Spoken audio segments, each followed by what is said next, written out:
C'est l'un des rares vulgarisateurs scientifiques français. Samba Sissoko, illustrateur, réalisateur strasbourgeois, s'est donné pour mission de faire découvrir les sciences au plus grand nombre. Ses créations ont conquis l'éducation nationale et plusieurs musées d'Europe.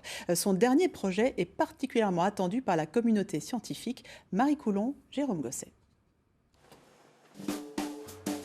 Il nous avait promis un bureau atypique. Avouez qu'il y a de quoi être impressionné. Depuis un mois, Samba Sissoko a élu domicile au dernier étage du musée zoologique de Strasbourg. Seul, en tête-à-tête avec ce squelette de baleine à dents daté du XXe siècle, qu'il a lui-même assemblé. J'ai l'impression de travailler dans une énorme boîte à trésors. C'est sûr, il y a quelque chose de magique puisque c'est un endroit dans lequel je traînais étant enfant. Là, je suis de l'autre côté de la vitrine et puis dans des vitrines qui sont vraiment énormes. Comme un gamin plongé dans un livre d'histoire naturelle. Sauf qu'ici, ce spécialiste de l'animation 3D a un travail très sérieux. Il doit numériser un à un les os du cétacé, une tâche colossale. Il faut à peu près 1 heure de travail pour numériser une pièce et sachant qu'un vertébré a aux alentours de 200 ossements, ça, vous faites le calcul, c'est pas mal de travail. Son objectif, transposer entièrement l'animal sur ordinateur. On peut reconstituer un individu complet et pas lui rendre vie, mais l'animer. Baleine, chien, cheval, et pourquoi pas un ours tant qu'il y est. On est où? C'est carpe droit. Oui. Il manque les griffes là. Oui. Ouais. Si Samba Sissoko joue au puzzle avec les restes de certaines espèces, c'est pour créer une nouvelle application. Un atlas numérique destiné à la communauté scientifique et au grand public. Une idée soufflée par Rosemarie Arbogast, chercheuse au CNRS.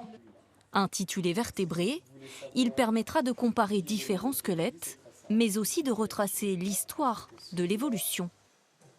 Quand Rosemarie est venue me voir en me disant il n'existe pas d'atlas ostéologique, je me suis dit mais, oui, bien sûr, mais on peut faire plus. On peut numériser des ossements, les mettre à disposition des chercheurs et également en même temps parler de l'évolution. Donc ça, c'est en ordre là. Ça, c'est en ordre. C'est cette possibilité-là qui m'était venue à l'esprit en premier, cette possibilité d'enrichissement, et cette possibilité de collecter l'information et de pouvoir la restituer de façon relativement aisée.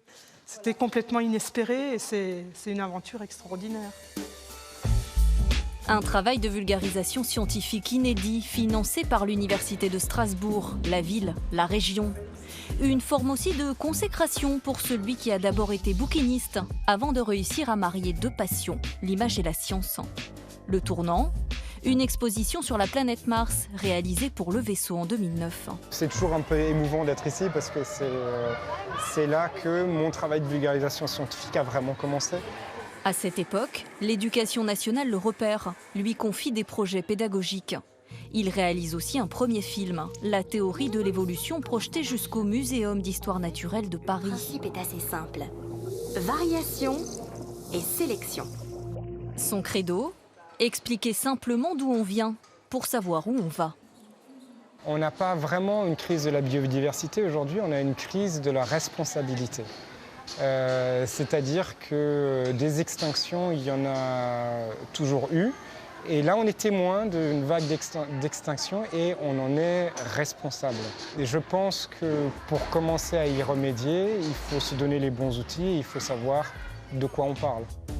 À 45 ans, l'illustrateur-réalisateur a enfin concrétisé son rêve de gosse. Se faire un nom dans la galaxie scientifique. Son application phare devrait être disponible en octobre prochain.